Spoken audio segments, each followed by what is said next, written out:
Hello, Parasakthi movie எப்படி இருந்துச்சு? இது சிவகார்த்திகேயனோட 25th மூவி. உண்மையை சொல்ல போனால் சிவகார்த்திகேயன் இந்த மூவியை கரெக்டாக சூஸ் பண்ணியிருக்காரு. மூவியோட ஒன்லைன் ஸ்டோரி என்னன்னு பார்த்தீங்கன்னா, 1916 அந்த காலகட்டத்தில் பார்த்தீங்கன்னா ஹிந்தியை எல்லா ஸ்டேட்லையுமே ஆட்சி மொழியாக கொண்டு வரணும்னு சொல்லி சென்ட்ரல்லேருந்து ரூல் பாஸ் ஆகுது. அந்த டைமில் இந்தியாவில் இருக்கிற பல ஸ்டேட்ஸ்லையும் பார்த்தீங்கன்னா ஹிந்தியை ஆட்சி மொழியாக கொண்டு வரக்கூடாது அப்படின்னு சொல்லி போராட்டம் நடக்குது. அதில் பார்த்தீங்கன்னா தமிழ்நாட்டில் ரொம்ப பெரிய போராட்டம் நடக்குது. அந்த போராட்டம் எப்படி நடந்துச்சு, யங்ஸ்டர்ஸோட பங்கு என்ன, இந்த போராட்டத்துக்காக எவ்வளோ பேர் இறந்து போனாங்க, இதை ரொம்பவே ரியலிஸ்டிக்காக சொன்ன படம் தான் பராசக்தி.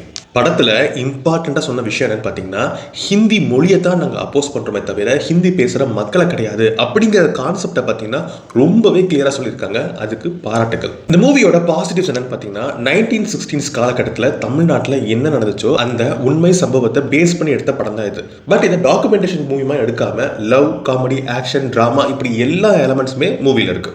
இவ்வளவு இருந்தாலும் தமிழ் மொழிக்காக கஷ்டப்பட்டு போராடின தியாகிகளோட வழியை இந்த மூவில ரொம்ப ரொம்ப ரியலிஸ்டிக்கா காட்டியிருக்காங்க.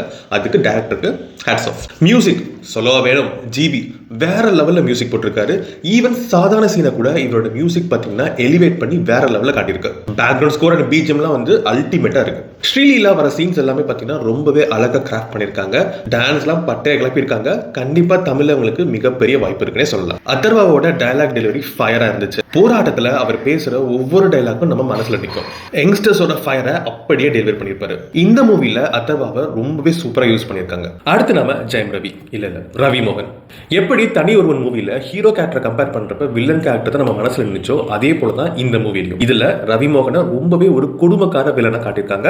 அண்ட் அவருக்கு அது சூட் ஆயிருக்கு. அவரு அவ்வளவு கெட்டவனா அவர கேரக்டரை காட்டினதுனாலதான் ஹீரோவோட கேரக்டரை லிஃப்ட் பண்ணி காட்டியிருக்குன்னே சொல்லலாம். இனி வர காலகட்டத்தில் ரவி மோகன் ஹீரோ கேரக்டர் மட்டும் இல்ல, வில்லன் கேரக்டரையுமே பெர்ஃபெக்ட்டா பண்ணலாம். ஃபைனலா சிவகார்த்திகேயன். நான் ஆல்ரெடி சொன்ன மாதிரி சிவா இந்த மூவியை கரெக்டா சூஸ் பண்ணியிருக்காரு. லாஸ்ட் சில வருஷமா பாத்தீங்கன்னா டிஃப்ரெண்ட் கேரக்டர்ஸ் டிஃப்ரெண்ட் ஜானர்ஸ்ல மூவி கொடுத்துட்டு இருக்காரு. லவ் சீனா இருக்கட்டும், காமெடி சீனா இருக்கட்டும், ஆக்ஷன் சீனா இருக்கட்டும், ஈவன் சென்டிமெண்ட் சீனா இருக்கட்டும், சிவா பெர்ஃபெக்ட்டா ஆக்ட் பண்ணியிருக்காரு. சிவாவோட பெர்ஃபார்மன்ஸ் வேற லெவல்ல இருக்குன்னே சொல்லலாம். சிவாவோட டயலாக் டெலிவரியா இருக்கட்டும் இல்ல பெர்ஃபார்மன்ஸா இருக்கட்டும், இந்த மூவியோட மிகப்பெரிய பாசிட்டிவ். யங்ஸ்டர்ஸ் அரசியல்ல பங்கேற்றா என்ன ஆகும் அப்படிங்கறத ரொம்ப தத்ரூபமா இதுல காட்டியிருக்காரு.